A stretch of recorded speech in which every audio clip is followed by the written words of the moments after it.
Kenapa sih lo, Mon? Bener, Del. Apa yang dikatakan Mbak yang di warung tadi? Mayatnya ikut makan.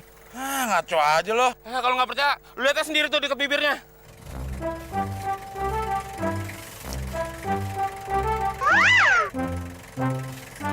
Bener kan? Kelewatan lo, Mon ya. Kelewatan kenapa? Alah, ngaku aja deh. Gue tau banget kelakuan lo. Lo sosor kan tuh mayat. Lu tau di mana, Del? Itu nasi yang di bibir lo. Pindah ke mayat itu.